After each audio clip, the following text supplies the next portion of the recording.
Hello and welcome to Fire in the Belly. Today we have myself, Mighty Pete, and we have the Cathy Dimarchos. Good morning to you. Good afternoon, good evening, good morning, I think it is in your side of the world.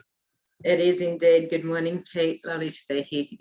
Great to have you on, calling in all the way from Sydney, the other side of the hemisphere. So it's wonderful to have you on. Thank you so much. So to give everyone a bit of a background, so Cathy Dimarchos is a global business advisor and an award-winning mentor. Fantastic. She is I'm going to get this word right. You're going to have to read that word for me. You know, you give me a big word here. Indefatigable. Indefatigable. I will learn that word. An indefatigable philanthropist, TEDx speaker, and author who is future focused, and works from her place of genius to actualize goals and dreams for people in business and personally. She is known as the alchemist in business. Her company, Solutions to You, was born from her passion to serve and to create sustainable impact. She is highly sought after all over the world as a professional advisor and motivational voice with more than 3 decades of experience, and dedicates her time to sharing knowledge that combines people, business, and situational skills to deliver tangible tools and skills. Her values take center stage and business becomes honest and expressive as she helps people to be comfortable with being uncomfortable, unlearn patterns that don't serve them, and help them to step forward with clarity that will enable them to reach their goals. Fantastic. Thank you so much. Listen, it's great to have you on. So welcome to the show, first of all. It's great to have you here. Thank you. Thank you, Pete. So tell us really what Cathy, is your fire in the belly? Honestly, it really is just to raise the baseline globally. I've often thought about this, you know, isn't it amazing that irrespective of how smart you are, how funny you are, who you are is not necessarily actually going to enable you to shine unless you're actually seen by people. So, or unless you're actually privileged, I guess, in many ways, to be able to be seen. So for me, it's really raising the baseline and giving people a voice and an opportunity irrespective of where they are born. So I think everything that I actually do, especially over the last few years, has been with so much intention on creating a path, creating an opportunity, enabling people, particularly in developing countries, to know that they're actually valued and to give them a path and opportunity. So I started this side, I guess, hustle. No, it's not really a hustle. It's actually my passion. I do leadership development, you know, and I run programs. I started to do that some 7 years ago, only through, I guess, my daughter finishing school decided that she wanted to go and volunteer, and Ebola had just broken out, and she said, when I finish school, I want to do some volunteer work before I start uni. And of course, after her research, she actually she landed in Tanzania. She said, this is where I'm going. And so she sat around the dining table and shared her vision. And my husband went, Ebola's broken out. Why are you going to Africa? And it was really fascinating to actually go through that process. And in hindsight, you know, I take my hat off to her, but she said, well, that's where I'm really going to create impact. And honestly, Pete, I don't think that I actually quite understood my journey through her journey at that point in time. But for me, it was in that moment, it was, I need to honor what she wants to do, and I need to respect my husband's concerns. You know, so I went straight into mitigating risk and solution focus. How do I do that? And so I ended up, I guess, going on this journey with her. She took off for 1 month, and then I actually followed her for the next 2 months.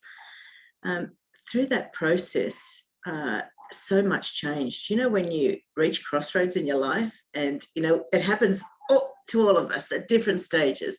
Well, this is probably the most significant one in the most recent of years for me. So here we are, you know, I arrive at this airport, and it's late at night and everybody's being picked up and I'm still standing in the airport with a security guard. And he says, ma'am, I've got to close the airport. There's no more flights until the morning. so, I said to him, sure, okay, I can sit outside. I had no idea, is anybody coming? Are they late? Like, is it going to be safe? But when she arrived, she had changed, and it was only 4 weeks later. And I didn't realize at the time the impact of what she was actually doing and experiencing actually had on her. But I saw this young girl that honestly was just a really different woman. She was just full of life. Her soul was actually beaming, through her body and her eyes. And then she actually spoke Swahili. And I was like, what? Who are you? What's just happened? And she turned to actually speak to the driver, who was also, I guess, one of her, not guards, but he was there to sort of guide her through the program. And she was just speaking to him like it was natural, in Swahili. And it dawned on me then that this was such a significant change for who she is. She was starting to actually live the dream that she wanted. But we continued through this process, and we would go into the orphanages, and so many things actually changed in that moment. I helped them actually create microfinance businesses and set that sort of up as part of the program.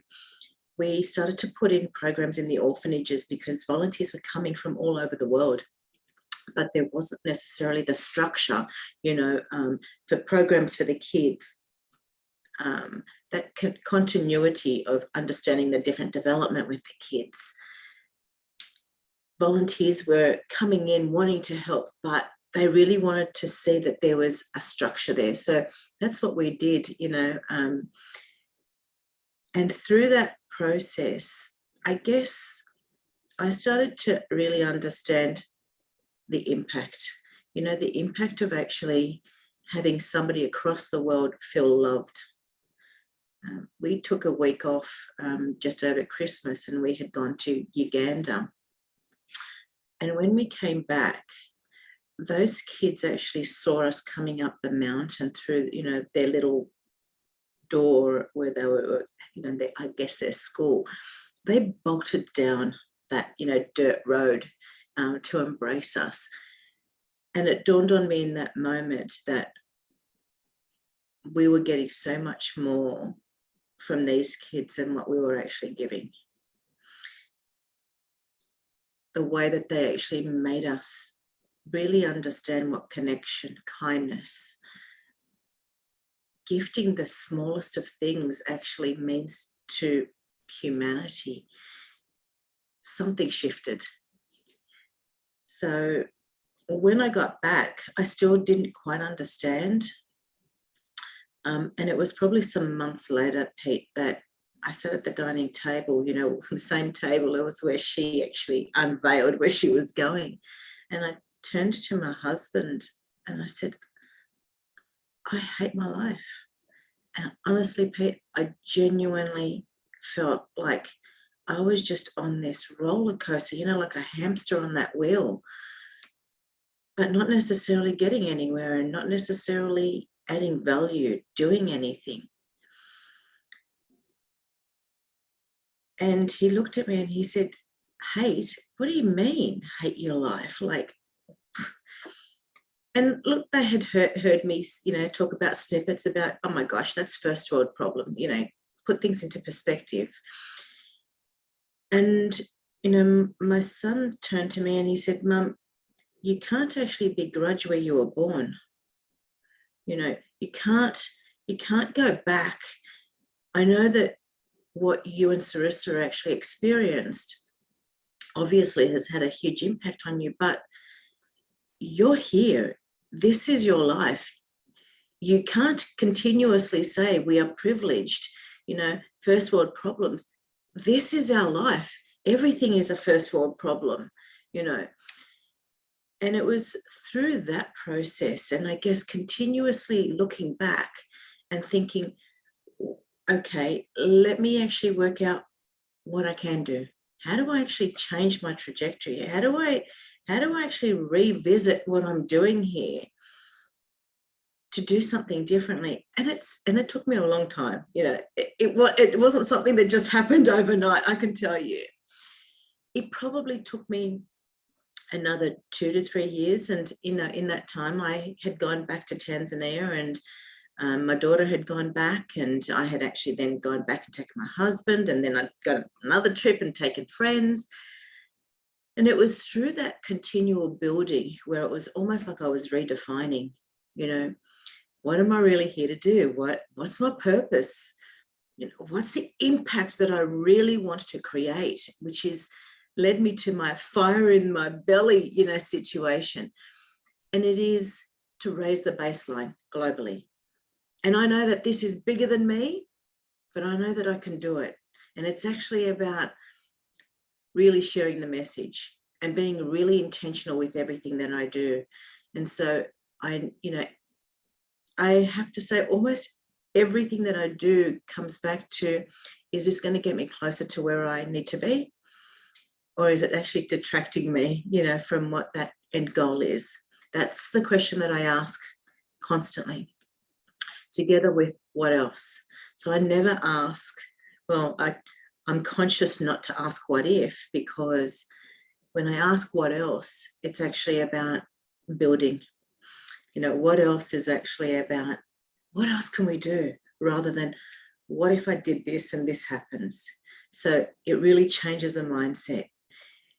And so it's now led me to, through the pandemic, that refocus, that almost crisis point that people reach at different stages in their life. For me, it is that point of clarity that I reach. When I'm in that state, it is, okay, fine tune it, reach that actual pinhead on that needle and really crystallize what you want to do. And so through the pandemic, I hit that point.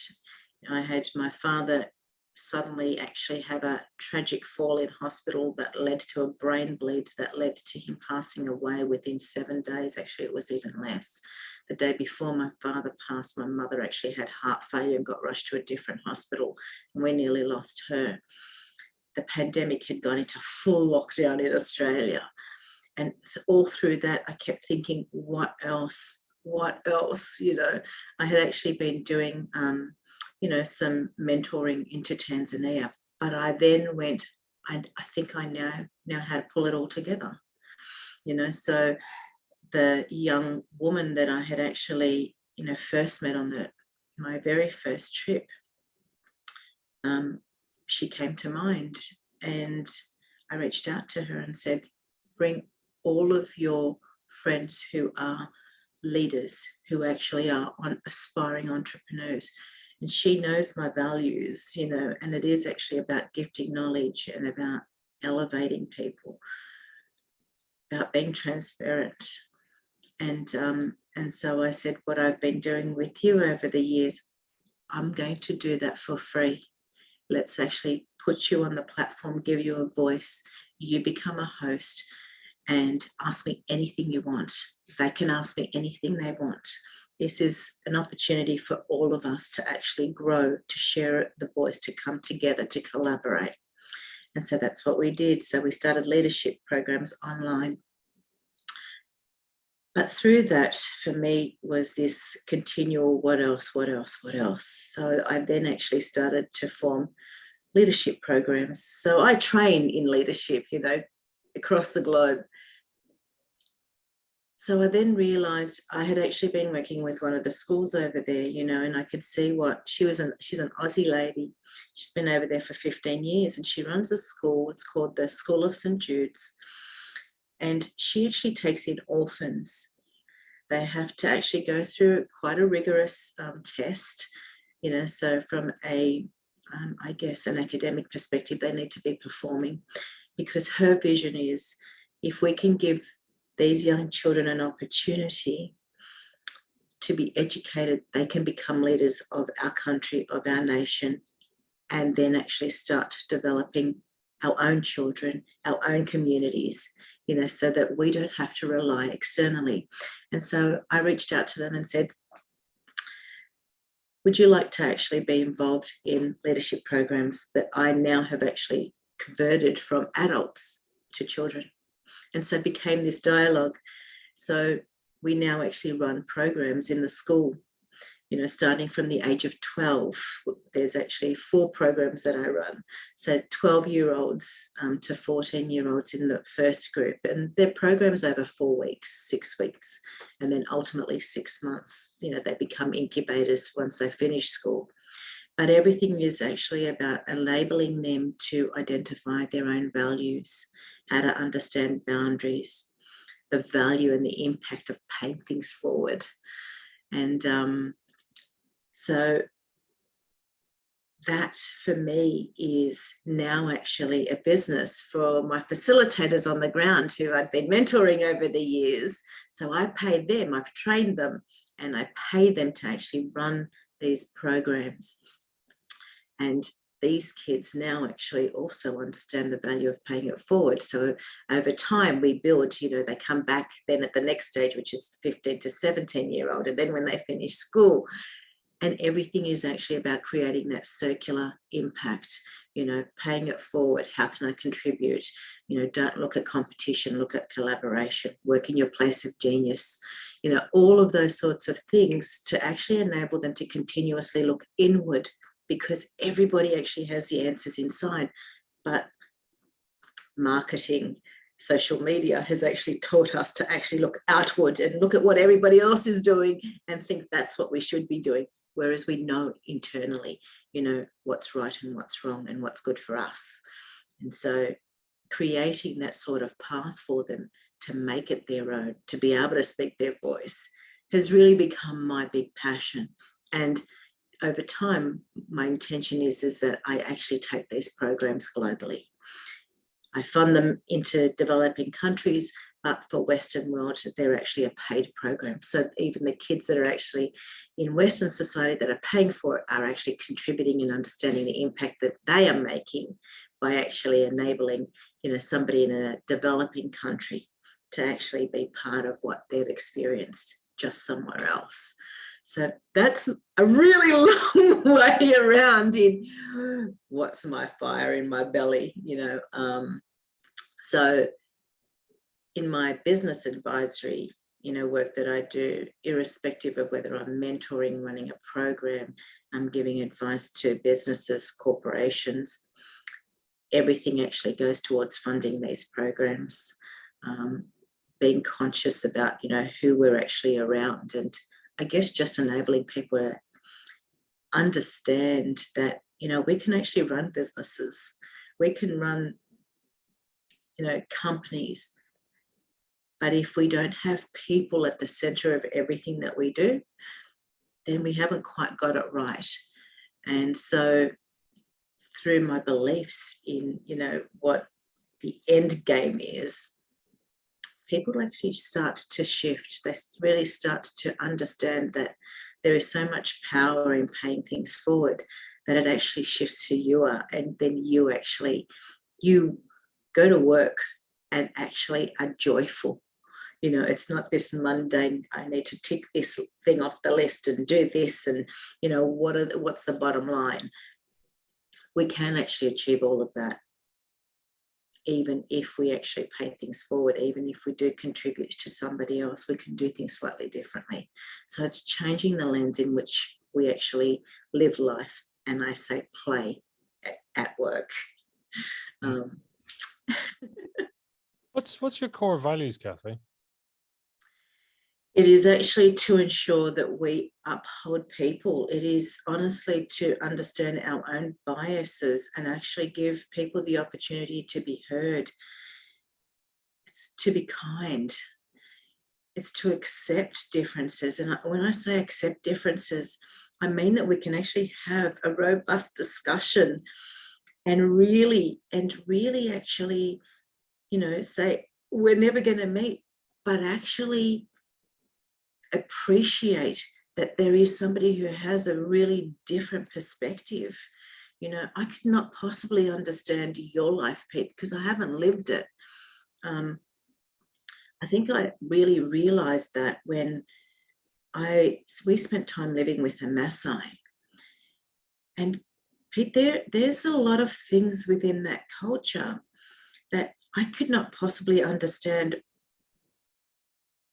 And in many ways, I say, are not aligned with my values, like they still actually believe in child marriage. They still actually, circumcision for girls is actually part of their culture. There's a lot of things that do not align from a values perspective. But, I remember sitting there one day and one of the warriors actually said to me, Cathy, I've started the Duputu Foundation, and he started to tell me what it was about. And it was about educating girls, to actually continue with school, to actually say no to circumcision, to say no to being, married off at the age of 11. And he said, what do you think about that? And I think it was in that moment where I realized my privilege, where I actually realized my biases, that I actually said to him, Kimani, I can't answer that. It's actually not my place to answer that for you, because I'm a white, Western, privileged woman. And I could never understand being in that sort of dynamic. They live, they live in communities, so their bomas are actually all within one another. And, Maasai men can actually have multiple wives, but they live with generations, So this young girl who I know can have so much more than what potentially she's actually exposed to, lives with her mother, lives with her grandmother. So what is it, the message that I, as a Western woman, could possibly be actually giving to her, or any of them for that matter? Am I then not being disrespectful of their culture, of their beliefs? How does that communication actually transcend between generations to enable that to happen? It's not going to be through me or my perspective. And so it really is about acceptance and understanding we all have biases, but it's to actually catch ourselves in those moments and to be present for who I'm actually with, honoring you and understanding what you're wanting to share with me, but not necessarily having to agree with you. That's actually a really big value of mine. Does that sort of give you, I guess, a bigger understanding of not just my values, but I guess what drives me? What would you define as your superpower then? Where is your place of service for you? In business, I actually say that my place of genius is to actually really hear what you don't say. And by actually doing that, I actually bring that to a discussion, because I see that as a blind spot, or I see that as the thing that's actually holding you back, the thing that's actually blocked you from really actually getting to where you want to be. So it's to unearth what is happening for you, and then enable you to actually live the life that you actually deserve. Because I think a lot of the time we actually hold ourselves back. Fear is actually such a big thing. We talk about fear of failure, but it's not the fear of failure that I think actually prevents us. I think it's actually the fear of not knowing where to start. How do I actually make amends? How do I actually move past? If we can actually master those things, then understanding failure as your opportunity to actually learn, draw from it, the things that have worked, that have succeeded, you then actually strengthen. and then you actually build. So that's the difference between anti-fragility and resilience. And so for me, I think that's what I actually do best. Well, it is, yeah, that listening. And so when you're saying, so, I mean, it's really what they're not saying. I mean, how do you then draw that out? A lot of people, when you ask them a question, they share with you what they think you want to hear. And so I reframe questions to actually see where it gets to. And through that process, you actually really learn to listen differently. Most of us are actually taught to listen so that we can respond. That I go back to school, even as a child, did you hear what I said? Yes, I did. I did. And it's actually to almost, paraphrase what you've just, heard. So, or you're actually thinking about how I need to answer this. They've asked me this, so I need to answer. Yes, I know. But that's not what actually listening is about. It's really actually, you don't just hear the words, you actually see the expressions on their faces. You listen to what happens to their breathing. You watch their body, are they actually changing through that process? So for me, that's how I actually start to formulate what I'm not hearing. And so then I actually say, tell me what you're not telling me. Tell me what you're not sharing, because something's just not sitting right, or I'm not getting it, And so it changes the discussion, like literally just changes the discussion. So often I have people say to me, I don't know why I'm sharing this with you. I have never told anybody this before. But it is in that moment where you have the biggest breakthroughs, personally and professionally.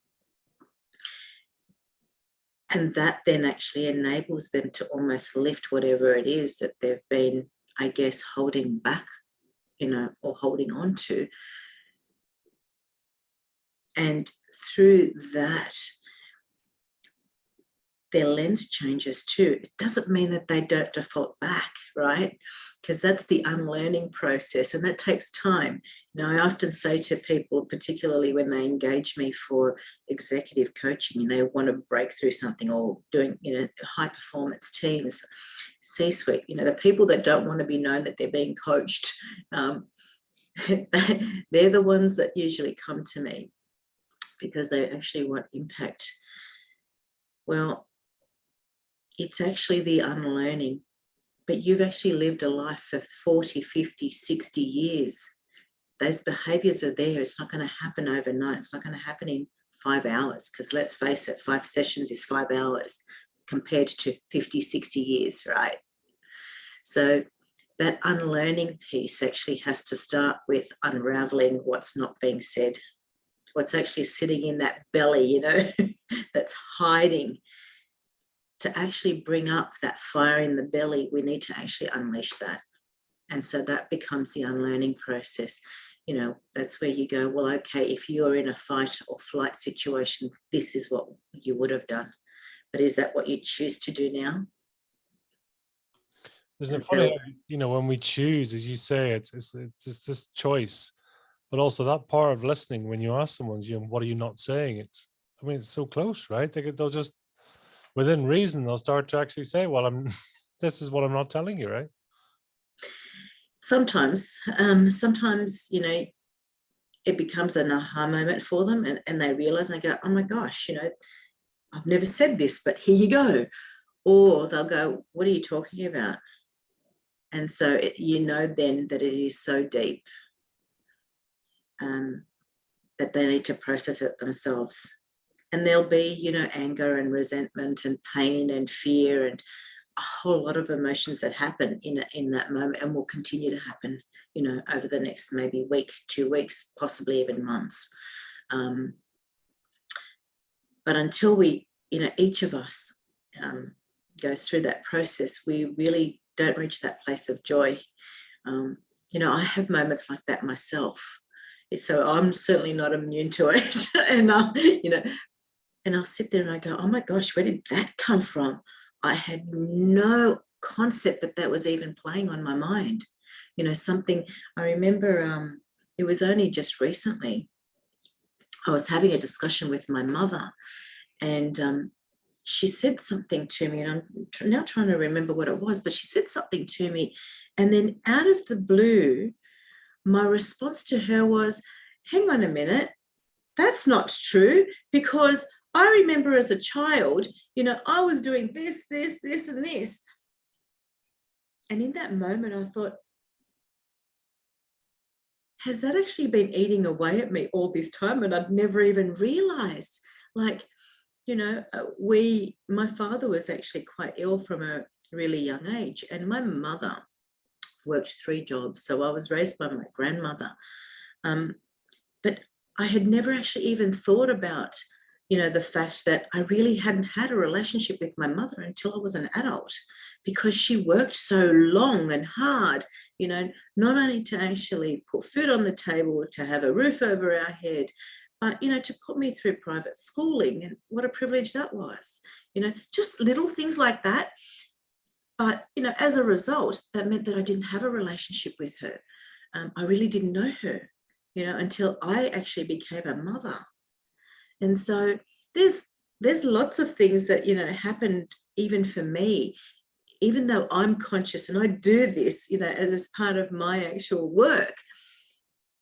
Things happen, they come up. So for anybody to actually go, there's nothing that, I'm hiding, there's nothing that's actually, really sitting in my belly, well, I'm going to call you out on that, because we all have it. We may not be aware of it, that's different. But, when we're given the opportunity, take it as an opportunity to explore what else, because that may actually be the one thing that's going to actually unravel where you are today, so that you can, in fact, step forward to be the person that you honestly want to be. So, yeah. It's, to actually sort of understand someone in that way, I mean, it's quite the privilege, isn't it, really, to help people to see who they are, to break their truth pattern, or frankly, break the nonsense that they talk to themselves about, right? To be able to, find a way through that. It's a privilege. It's a skill, right? I honestly say that I love what I do every single day. And it is because I do sit in a position of privilege. I often say to people, thank you for trusting me. Thank you for actually enabling me to be here in this moment, with you. I know the significance of it. I genuinely know the impact that it actually has on them. Sometimes there's shame attached to it, and that's pretty big. So I don't take anything that I do lightly. Yes, I am a business advisor, and yes, at the back of everything is numbers. But you know what? Deep down, I'm a person. And the thing that actually drives me the most is people and their souls. When I actually see that there is a soul, irrespective of how accomplished you are, that's actually hurting, I take the time to actually ask about it. Because most of the time people don't. They're too fearful, fearful that they'll be rejected, fearful that they'll actually be ousted out. So that fear actually works both ways. It's for the person that's actually, holding back, but it's also for the person that's asking the question, because in some ways, I guess you're being rejected, or, I don't know. But for me, I see that as, it would be remiss of me to recognize something and not to be able to help, or not to be able to call it out, so to speak. And so people that work with me, that's one thing that I actually say to them, please be prepared. Because if I actually see something, I'm pretty transparent. I'm going to call it out. So if you're not ready for that, then I'm not the person to be working with. You have honestly engaged me to bring out the best in you, and this is how I know I can do it.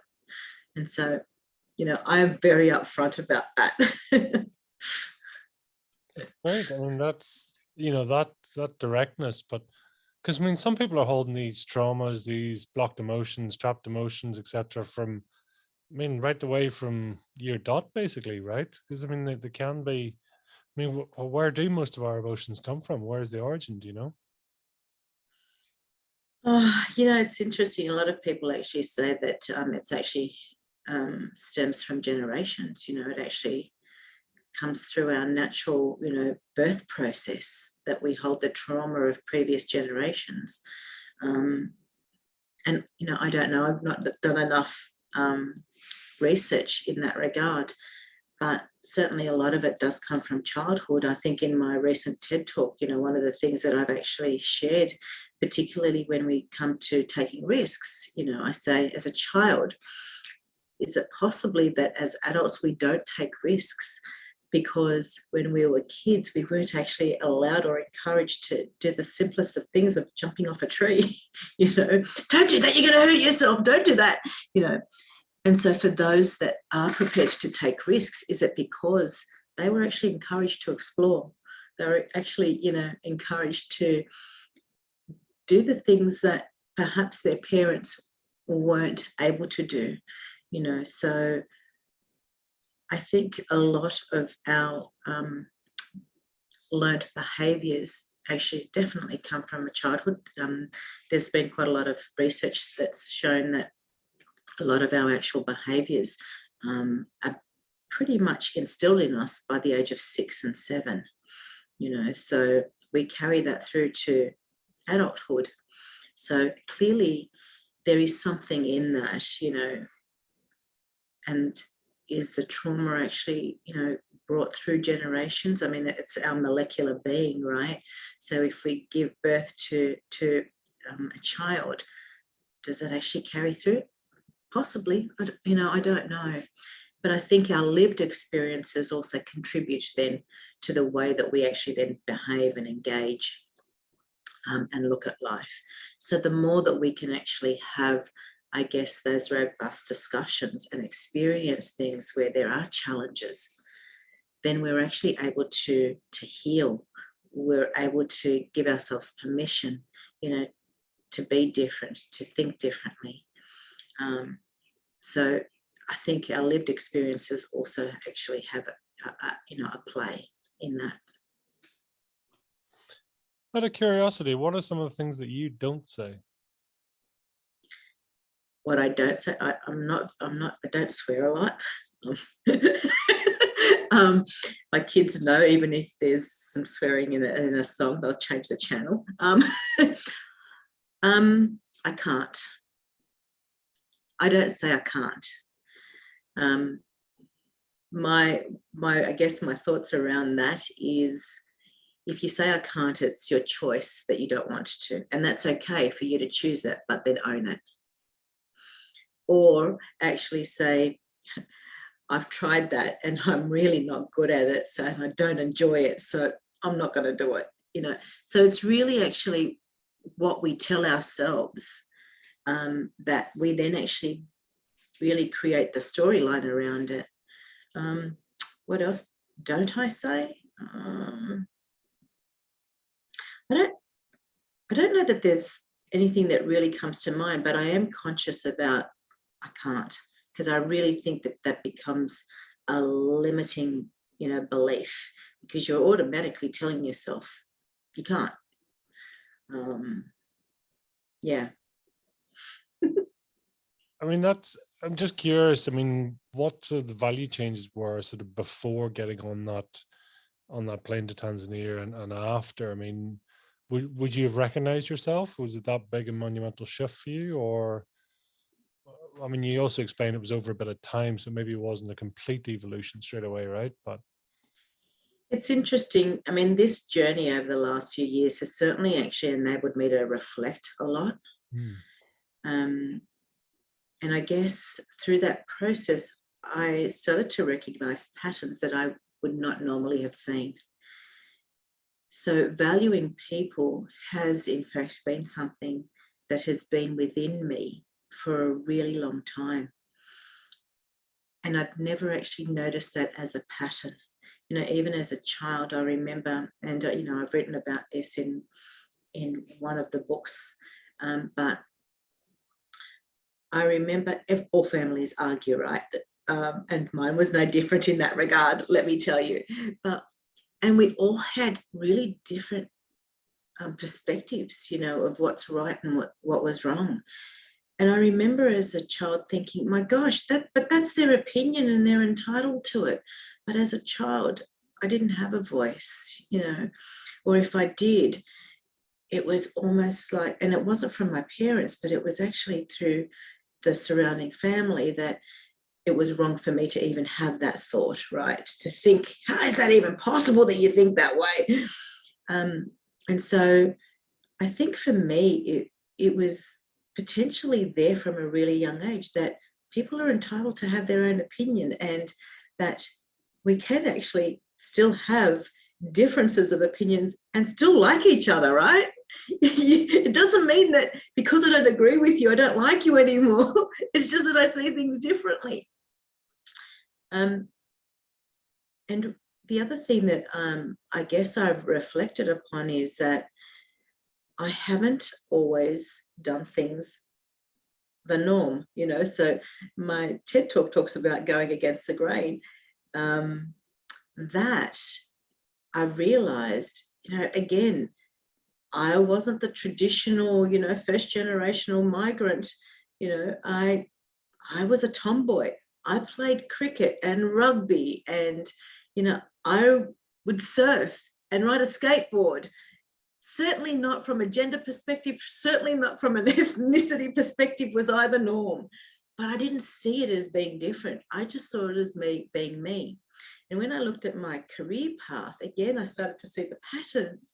You know, I remember starting work, and I had these beautiful 3 women that took me under their wings, you know, and genuinely had my best interests at heart. But I remember, you know, really early, I think it was in my first week, where they came over really, really quietly, you know, to say, Cathy, I think you need to go home to change. And, you know, when I'm listening to this and I'm thinking, oh, this is a practical joke that they're playing on me. And then as I'm looking at them, they're serious. So it's not a joke. But, you know, that whole thing was them actually believing that they were doing the right thing by me in getting me to go home before the branch manager arrived, because I needed to change and get out of my suit because I was wearing trousers. And the branch manager didn't think women should be wearing trousers, you know. But I sat there and honestly, I was really naive, because all I said was, the handbook doesn't say you can't wear trousers. So I stayed. And yeah, I had to have that discussion, you know, with the branch manager. But when I look back, what happened in that moment was, first of all, he understood where his beliefs came from, and it was his upbringing. Women wore skirts and dresses, not trousers. It then actually, you know, enabled us to have a wider conversation, which led to these 3 women wearing trousers, you know, months later. But it was through that, I guess, giving myself permission, being naive or not, to have the discussion that then actually enables people to think differently, you know. So I guess, you know, for me, I don't know, I've always done things based on what felt right internally, be it intuitively or naively, I don't know, Pete, but I have, you know. Even I was laughing yesterday because coming out of the finance industry, you know, predominantly male, I used to actually turn up to meetings and lean in and give them a hug and a kiss. And, you know, back in the early days, 80s, I was like, what is she doing? You know, it's more acceptable now. But back then it was like, seriously? What's that about? People just didn't know. They'd like freeze. So I did what came naturally to me. And I think people watching me over the years have seen that consistency. I just saw it as me being me, but it was my pattern, my behaviors. Yeah. Are you always able to be yourself? I mean, do you need to take time out to reflect on where you're at, or even see yourself? Because I know, I mean, obviously that's the thing with mentoring. Sometimes we can't see ourselves, or we can't see the wood for our own trees, really. I mean, are you Yeah. able to reflect on yourself, or do you seek it externally? Yeah. So obviously I have other people that mentor me, but what I do is I recognize my own triggers. So in any given moment, if there's a shift in emotion for me, that gut, something happens for me, like that gut sort of feeling, it's taking that away and unpacking it. And I guess that also comes from being trained as a qualified counsellor. Part of that was actually embedded in the way that we trained, getting that external supervision and recognizing what's happening for us in any given moment, obviously impacts the relationship. So being mindful, of that. So I do often reflect.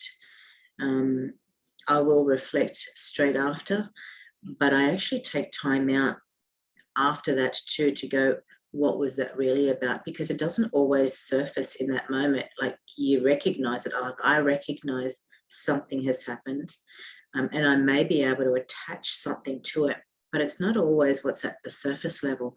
Like I shared earlier about, that incident with my mum.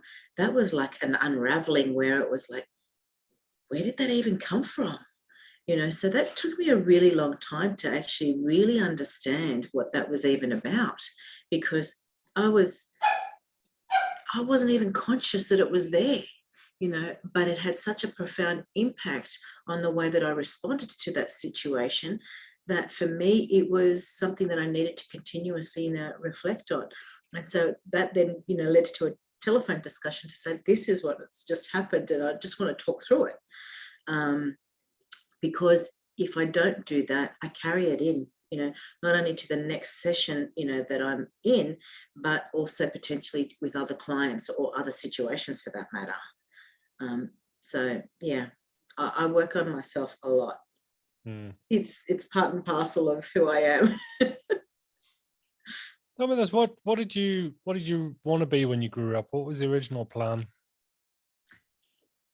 Medicine. I wanted to be in medicine, and I didn't, like, nowhere near, that process. When I actually, when I sat for the HSC, I shared with you, that's the high school certificate, but I shared with you that my father had actually been ill for a really long time. And, my mother, working so hard, it really dawned on me that I needed to continue to contribute back to the family. And so I was actually, back in the olden days, the bank actually used to go around to schools, and they used to actually get the students to sit for exams. And so I, amongst many, had actually set the exam, but within days after that exam, and well before I actually sat my final exams, they had actually written to me and offered me a job. And so banking was never in my frame of thought, not in a million years. And so I actually took the opportunity, to take up the job. Didn't know what I was going to do, didn't know what I wanted to do, particularly because it wasn't something that I had even contemplated. But, going and studying was going to then be more cost. And so that then became, I guess, that crossroad, making a decision. So yes, then that's where I ended up in banking. And it was through that process, Pete, it was in my mid-20s, I was actually working with high net worth clients and business clients. The bank used to call it looking after their assets. And so That was during the global financial crisis, and a lot of people were in hardship, during that time. So part of my work was to actually really look at their businesses and dissect them, basically to work out what was profitable, what wasn't, restructure them so that they then could continue. Otherwise, the alternative was liquidation, and so I worked pretty intimately with clients. But late one night, I had one of my clients reach out on my direct line, and it was really late at night. There was nobody in the office. It was pitch black, and I actually thought it was my husband, calling me to say, "Are you still there?" But she reached out, and she was sitting in her garage in her car, and she was suicidal. And this was another crossroad for me, where I actually realized it didn't matter how smart I was, didn't matter how good I was at my job. In this moment, I was really ill-equipped. I had no idea what to do. And so the only thing that I knew that I could do was just keep talking and listening until her partner actually came home. And so again, that was a real pinnacle moment for me in not only realizing that, as much as I thought I was doing a good job in the scheme of life, I had no concept, So that was a real reality check for me. And so again, that meant me looking inward, further. And so I then actually undertook a 4-year degree and studied to become a qualified counsellor. I still stayed in finance. And then I actually practiced for 3 years. So for me, it wasn't just about understanding the theory, but also then understanding how to actually be in that moment. And I think, when you look back in life, you think everything that I've done has actually led me to exactly where I'm meant to be right now, right? So had I not actually gone through those experiences, made those decisions, I don't think that I could possibly be doing what I am doing today, and certainly not to the extent that I'm doing it. And so I look at life and think, there is always a path that we may not know the reason why we choose to do things in that moment, but it will eventually unravel itself. Even when I look at, my time in Tanzania, I don't think that I would have been able to respond to the situations that I faced, and I shared one of them when we were with the Maasai. Had I not actually lived the life that I had lived, had I not actually made the decisions that I had, particularly in becoming a qualified counsellor, in practicing, I think that I would be sitting in a really different place today.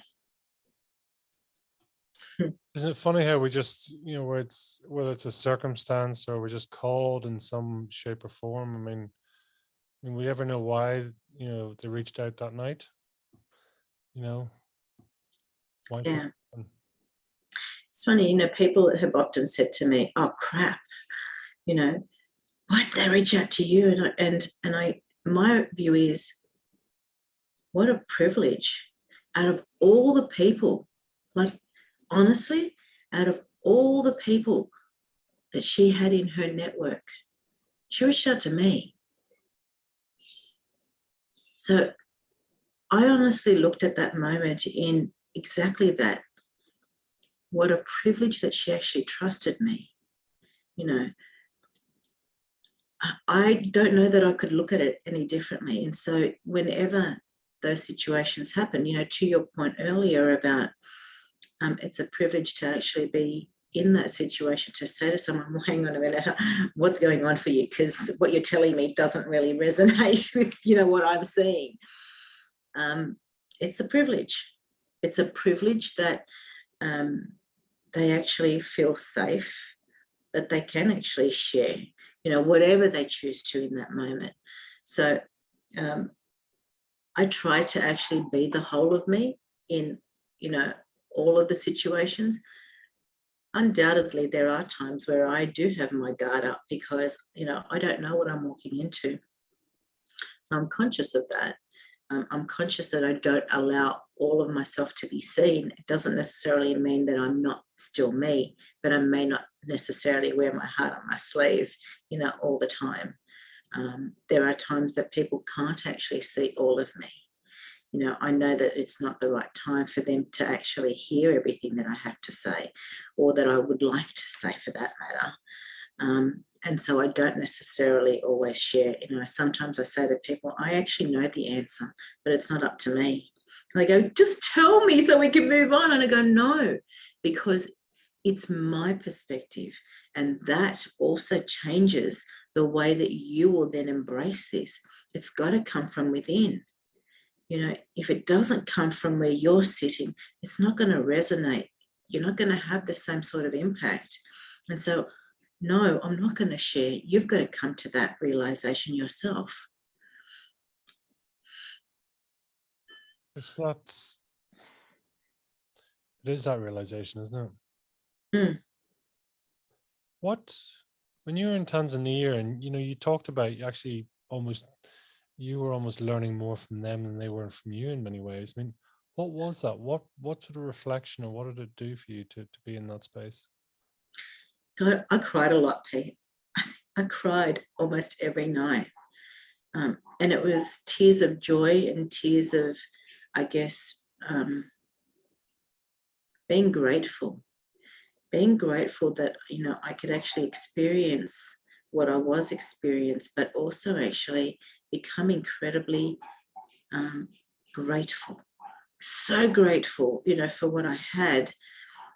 Grateful to actually share the experiences with, these people, these kids. I remember this one moment where the young kids in one of the orphanages that we were working in, they really didn't have a carer when we first started, and we didn't even realize, the real situation until a lot later, when my daughter, because she could speak Swahili, she was starting to unravel a few things. But there were situations where these kids were left alone at night. There was nobody caring for them.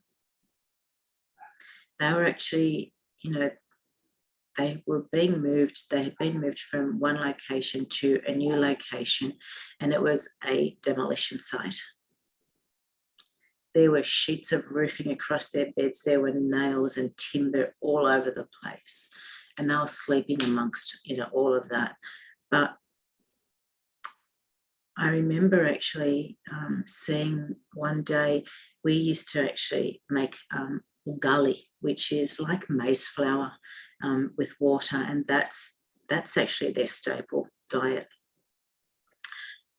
And that was being made for them for lunch, and we used to go and buy bananas so that they could have something sweet, in it to actually change the flavour of it.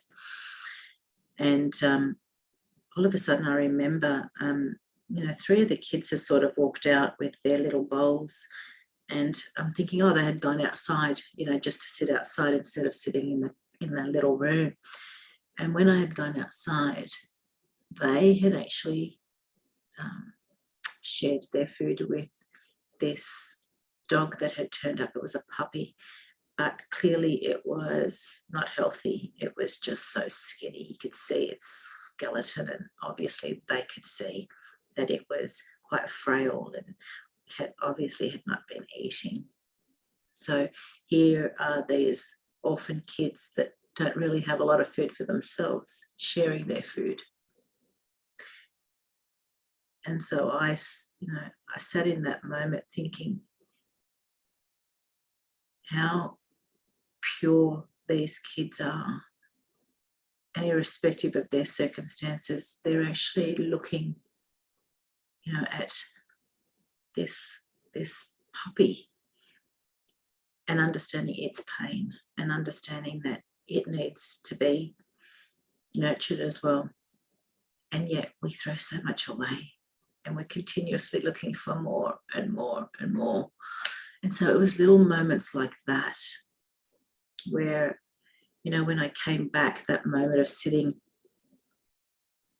at that dining table, I really did hate my life. I had been working in business where my main objective was looking at profits, increasing revenue. And I'm not to say that that's not, important, because without, money, we really can't achieve anything. But we can be more conscious about it. We can be intentional with what we want to actually do with that. At some stage, it's okay to say we have enough. We don't have to be continuously looking, to keep building. What are we building for? How can we actually contribute to, somebody else? So there were lots of moments like that.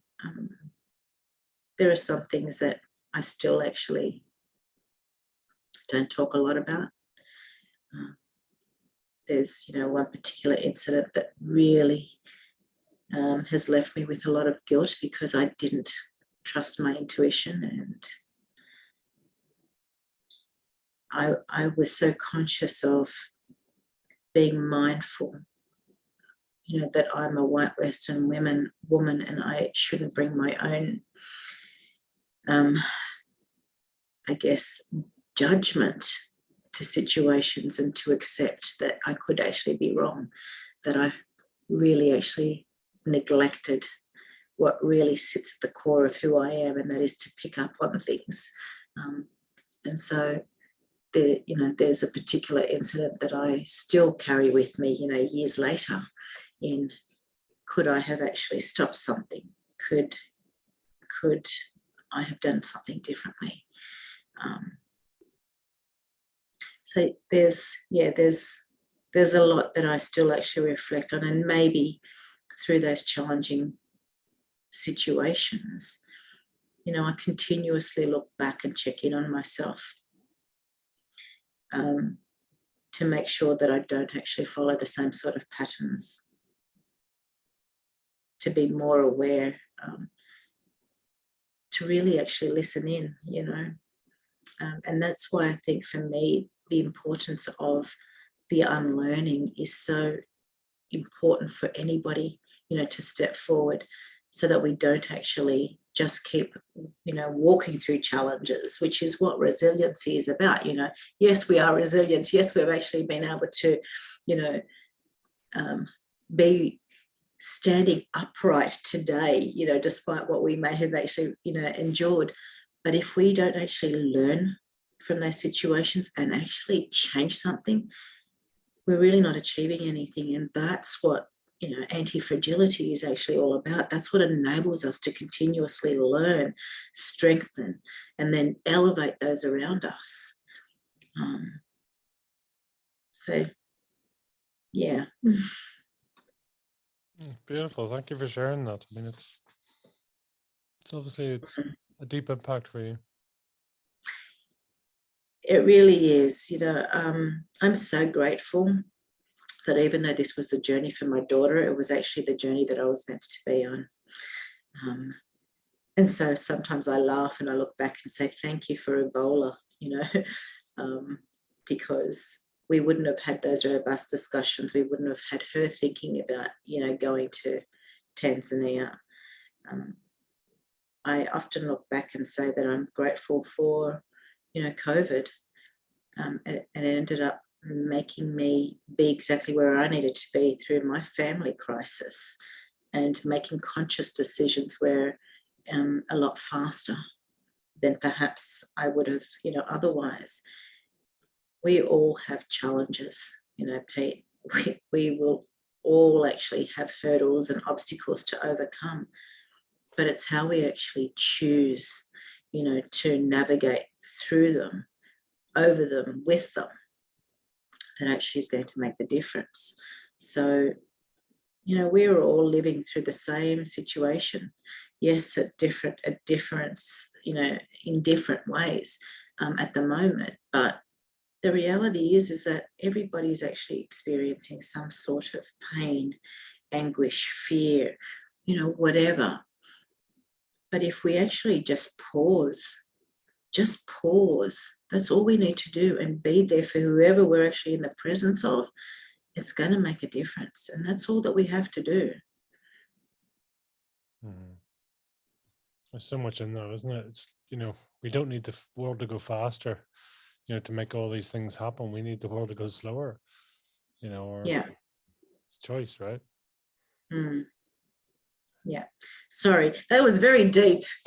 No, listen, I mean, that's the thing. But I mean, that's, these things that do change us or that do shape us. I mean, that's the thing they do. They affect us to the core, right? That's the whole reason they are life transformational. And this is obviously something that has been transformational for you, and by the sense of it, your daughter as well. And I mean, has it affected the rest of your family? Has it had an impact further afield? I think for my daughter, it was always, this journey has always been who she was. I look back when she was a little girl, and she was always drawn to young kids, always drawn to actually helping people. And interestingly, the last 5 years, she has actually spent her career working with people with disabilities. And so I think it has actually made her more consciously kind. When she's actually with clients, or when she's actually with, I was watching her with these kids. Her soul, her heart was just full, So I think her experiencing Tanzania the way that she did has, without a doubt, changed who she is. My husband, prior to the trip, I think that all that he could see was the pain that was within me. But when he went, he looks back at it as a time of joy. Like, he just looks back and he has a grin on his face. So he can see that even though there are challenges, there is so much joy in every situation. My son's the only one who hasn't actually been. And, I would say he's probably the most sensitive of all of us, even though he has a hard outside shell. But he has actually done other work. He has gone and built schools in different places. So as a family, we have, I guess, from a really young age, the kids have always actually contributed to someone else. It's been part of our actual belief system. I often share with people that when the kids were young, I actually taught them how to manage money, to the point where they had to draw up their own little contracts of chores around the house. But they had to actually, they needed to tell me what they wanted to be paid. I wasn't going to set the pricing. So that was a really interesting process. But as part of that, they also then had to think about, did they want insurance? So did they want to pay away, part of their income to have insurance for when they were sick, so that they could still get paid weekly, even if they didn't do their chores, right?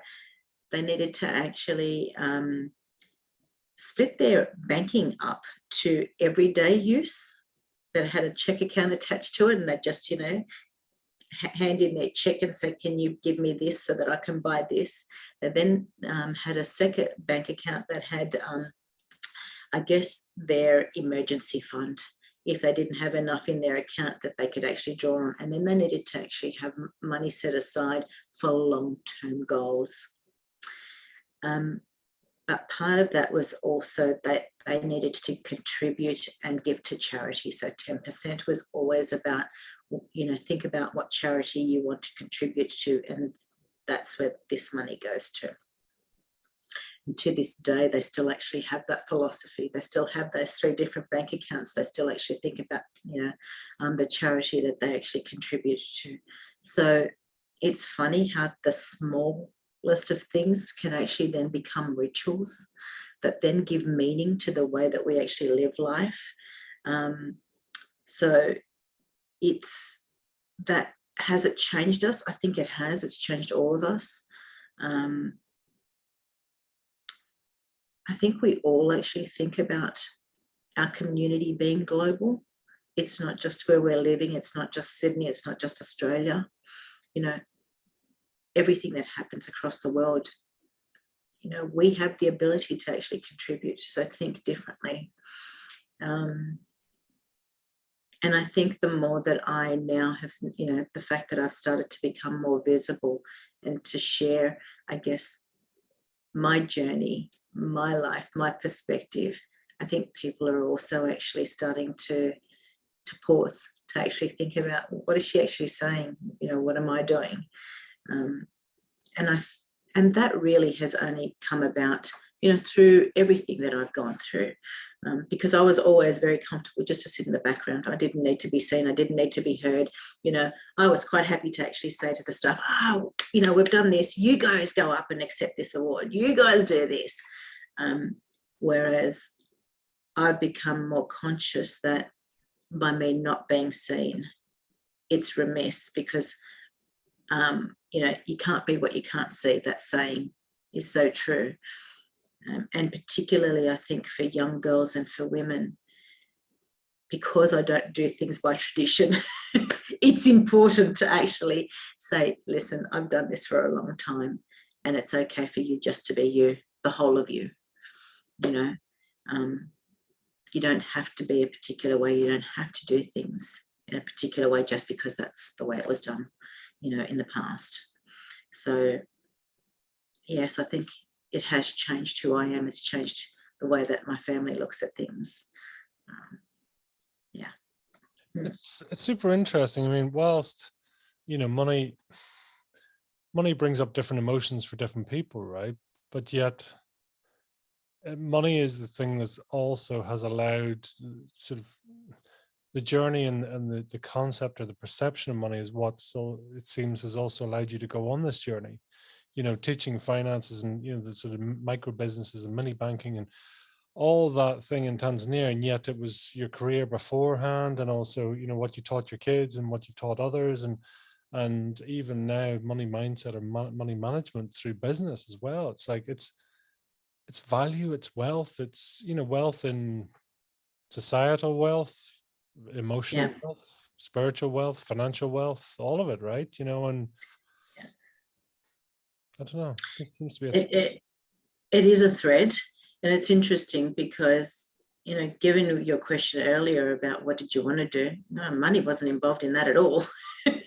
You know, in many ways it was actually about healing. So you know, I've often looked back at, am I actually doing what I'm meant to be doing? And in some ways, I think combining, you know, that healing, you know, through medicine, and taking the path that I did, I think I'm actually exactly where I'm meant to be, Pete. You know, healing comes in so many ways, and it doesn't necessarily have to be through Western, you know, medicine.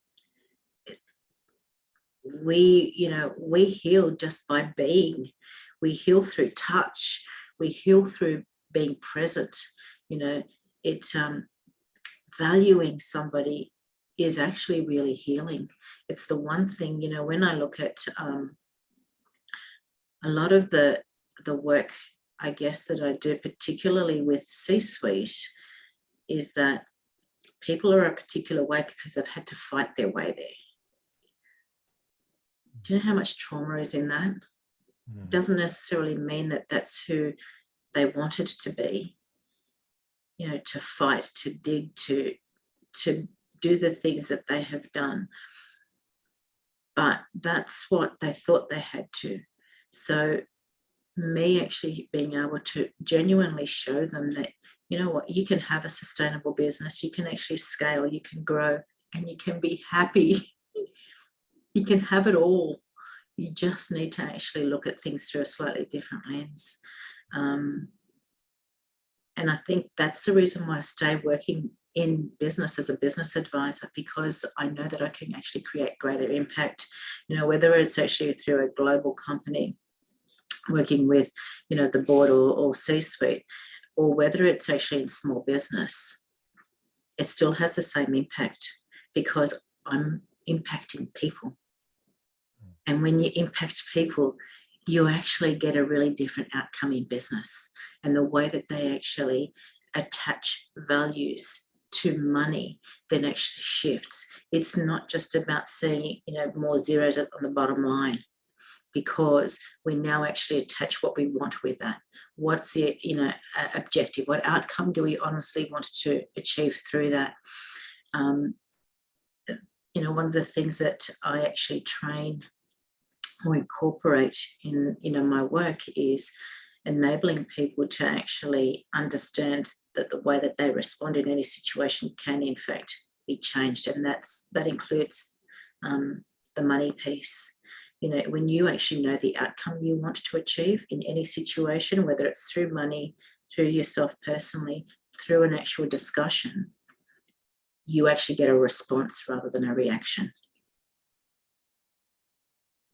You think about it, businesses actually determine what they're going to do based on the actual profit that they achieve. But what if you actually determined what you wanted to do before you achieved that net profit? You're responding. You're actually aiming for something specifically, not actually deciding once you actually get that monetary amount crystallized, right?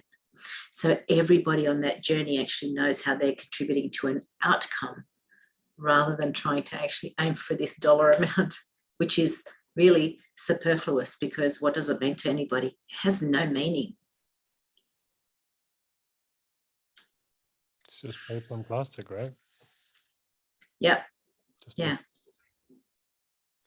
It's so refreshing to have that. There's an expression I don't know, it always just resonates with me, and it's for many people, their voids are their values, and it feels so lack-based, and it's fine for motivation. It's fine to maybe get you going and to use that, but ultimately long term it's just going, it's not a healthy use of energy. God forbid, it's whether it's money in your background or trauma or something else, and people say, well, that's why I do what I do. And it's like, well, that's fine up to a point, but is it a healthy choice? Is it a choice that's actually going to bring love, bring potential, or is it a case of, sort of fixing what's there, right? Although it doesn't need fixed. Yeah. Sustainability is actually a really key part, which is why it's so important to actually know, what is it that you're actually wanting to achieve. If you don't actually know that, then it is this perpetual, that hamster wheel just keeps coming back, right? Yes, I've got, I've received that monetary amount. Woohoo! And now what? Because that's honestly what happens in business. But when you make it purposeful and meaningful, and I don't mean just from a business perspective, it also means for the individuals, at every single layer. That's one of the things that millennials and Gen Zs have actually been crying out for. They want to actually be part of something bigger. They want to belong. They actually want to be heard. They've got solutions. They're different to what, baby boomers actually think is the solution. But they're not being given the opportunity to contribute. And so that's why a lot are actually now walking away. In my TED talk, I actually say that, I'm predicting that by 2040, almost all millennials will be self-employed in some capacity, and the trend is swinging. Gen Z's already at, I think in the US, something like 66% of them are actually, self-employed, contracting. Why? This isn't just because of the pandemic. Everybody keeps talking about the what do they call it? The resignation, the high resignation, whatever the terminology, the buzzword. There's always a buzzword, right? Instead of actually looking at what is genuinely happening, people, marketers come up with this buzz and everybody latches onto it. Well, guys, our future generation have been talking about what they want and how they actually want to live life and work for decades, for a decade. Why haven't we been listening? It's not the pandemic that's changed it. The pandemic has actually brought it to fruition. It's forced corporates to actually think that way.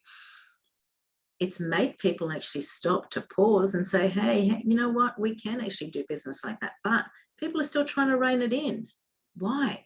It's because of our own insecurities. No, I need to see my staff in the office so that I know that they're productive. Well, guess what? Millennials actually said, make it outcomes based. Tell me what you want. And if we achieve it, does that actually appease you? Does it actually give you everything that you need? But we still haven't done it, right? And so, you know, going back to my philosophy, if we actually know what outcome we want from every situation, then there is pure transparency all along. You know, people know what they're contributing to. People know how they're actually bringing meaning to what they're doing, because they know the outcome that they're all working towards, as opposed to, we need to increase revenue. We need to increase revenue. We need to actually, you know, keep our shareholders happy. To do what? To do what exactly, though? Let's have the real conversation, can we? It's, do you know what? And it's one of those things, you know, £100,000 company could be more profitable than $1 million company, right?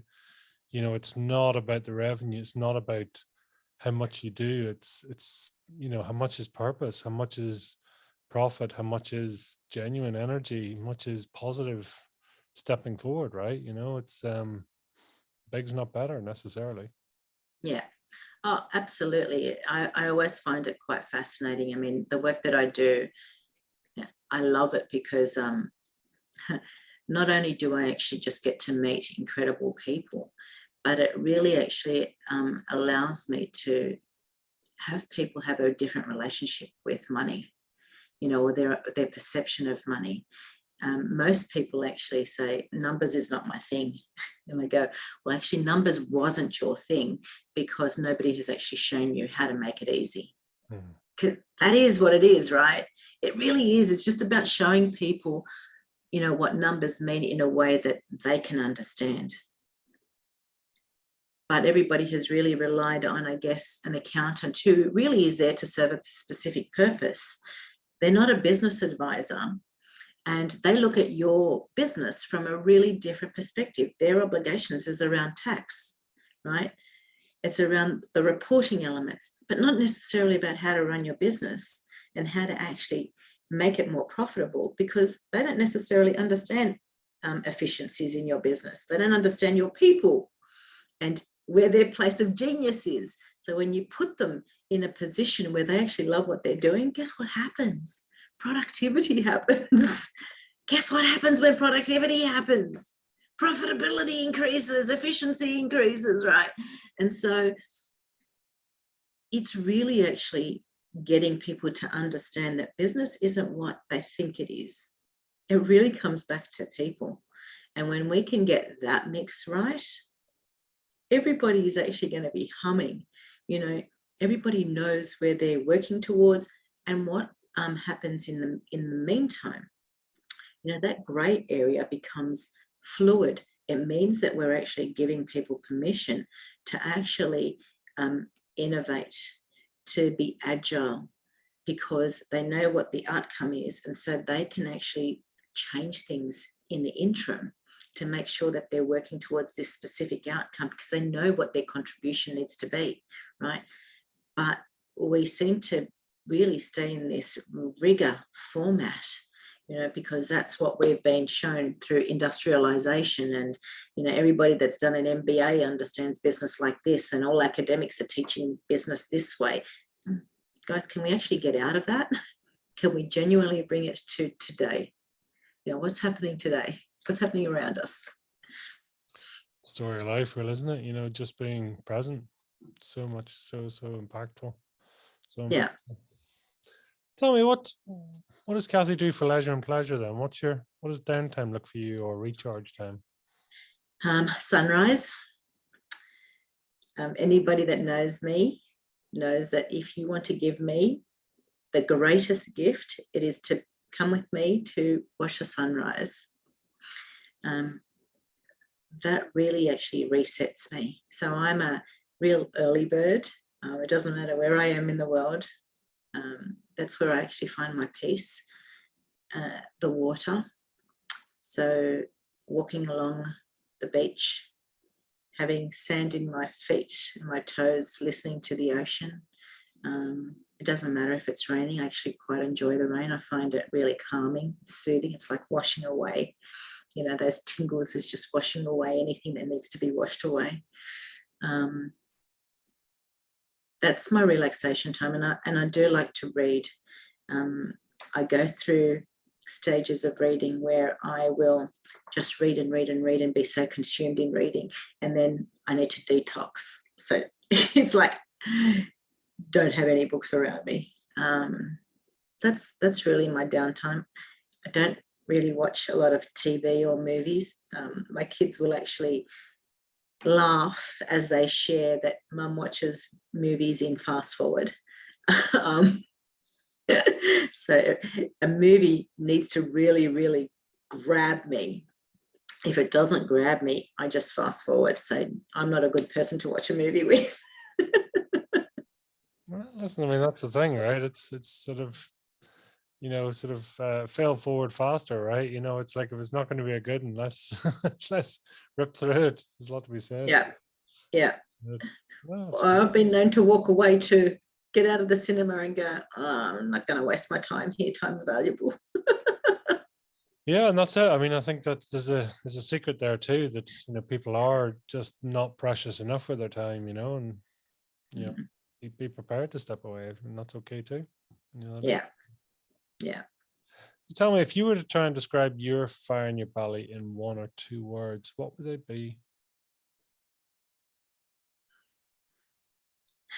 To really actually make an impact for those who aren't seen in the world, to give them a voice, to actually let them know that they are valued and that they are important.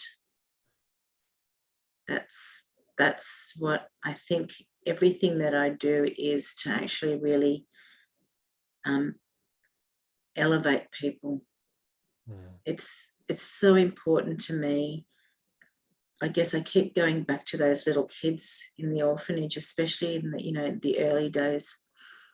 They just had so much joy from nothing, kicking a stone, they were laughing. And so for me, it is to actually give everybody an opportunity through education, through knowing how they can actually find out what their core values are, and giving them permission to just be who they are.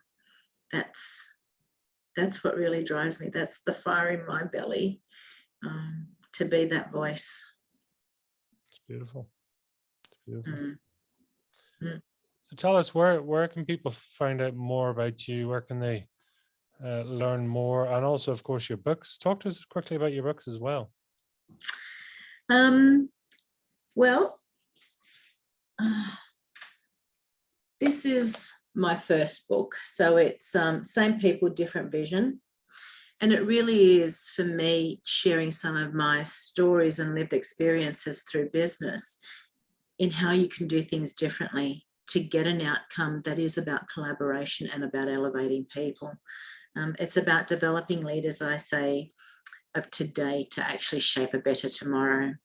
So that's my first whole book. And then I've actually done anthologies. So I've done Unlock Your Feminescence Code. So I was actually one of the co-authors, and I think there's 20 odd women in this that really actually share their stories, about just as a female, how they have navigated through life and what they actually would want for other women, girls across the world. Then was The Women Who Changed the World. So another anthology that I was actually part of. And this, again, has got some incredible inspirational women in there that honestly look at humanity and how they can actually do things differently. And then, of course, is the most recent one, which aligns with my TED Talk, but going against the grain. And this book is actually, so I was the actual compiler of this. So everybody in this book is somebody who crossed my path. My two facilitators out of Tanzania are actually in this book.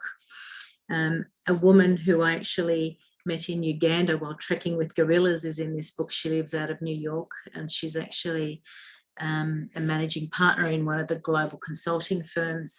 There's actually other women that have crossed my paths, like Kath Malloy, who actually is an inspirational speaker, and Gabby, who has just transformed her life. You know, the path that she's actually on now is incorporating business and astrology, and the way that she looks at business is through such a different lens, you know. And, you know, prior to meeting me, she probably thought that this was, you know, people would see her as woo-woo. And yet there's so much structure in who she is. Like, she's so analytical. There's this incredible client of mine, you know, Nikki, who is a solicitor, who now actually has, gosh, she works in social work, you know, with kids on the streets in Queensland.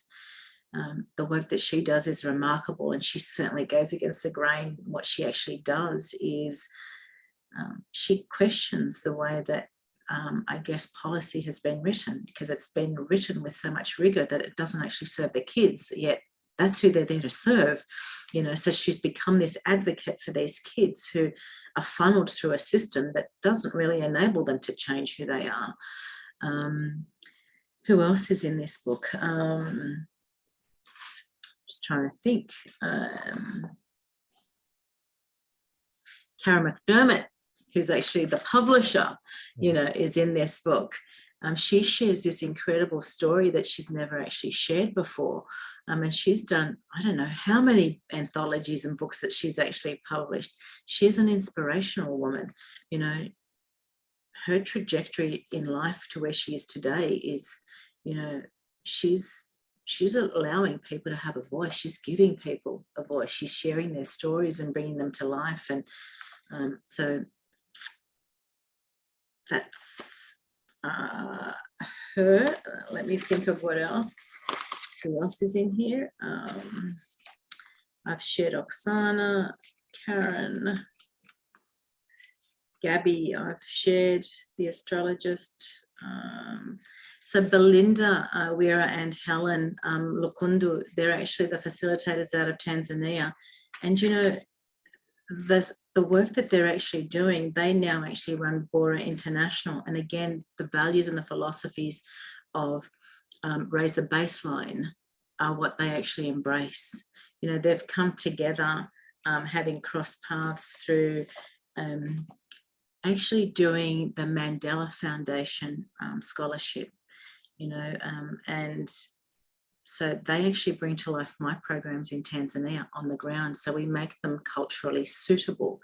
And that's one of the things for me, that whilst the programs have actually been created, you know, by me out of Australia, they need to then be customized. And so that's why it's so important to have somebody on the ground to go, yeah, but Cathy, our kids wouldn't know that, you know, actually bring this into play. Don't use that terminology. They don't understand that. Use this. And so that then enables it to become relatable for them. You know, when we talk about leaders, we don't talk about our Western leaders. We talk about the African leaders. You know, we talk about culturally sensitive things. So this book is very, very special to me because it has been incredible women that have actually crossed my path, that have contributed to actually shape who I am. So I'm eternally grateful, you know, to each of them who dared to actually be part of the journey. And the books, so my actual personal books actually proceeds go towards Raise the Baseline. So it actually helps fund the programs. Just like, you know, a very big percentage of my work actually goes to fund the programs as well. Wow. That's, I mean, it's amazing to do that, you know, and they're beautiful creations to be able to share with the world. So well done you. Thank you. Tell us, where can people actually reach you, your website? So it's yes. solutionstoyou.com.au, is that correct? That's right. Yeah. So that's where people Use the number 2. So make sure that it's the number 2. And obviously on LinkedIn, that's probably one of the platforms that I'm more active in rather than anywhere else, either under the Business Solutions to You or under me personally. Wonderful. Cathy, is there a final message you'd like to leave with our listeners today? It is be the whole of you, no matter how scary that may seem or feel. When you are the whole of you, people can relate to you. And most importantly, you give them permission to actually do exactly the same. Remember, it's actually our actions, not our words, that actually create greater impact. And most importantly, as you rise, elevate those around you. Wonderful. Love it. Cathy, it's been an absolute pleasure to hear all about it. So thank you so much for coming on today. I appreciate you. Until the next time. Oh, thank you, Pete. It's actually been a joy. Honestly, I have felt so comfortable. And I have been the whole of me. Wonderful. That's the only way you should be. So well done. That's right. Thank you, Pete. Thank you.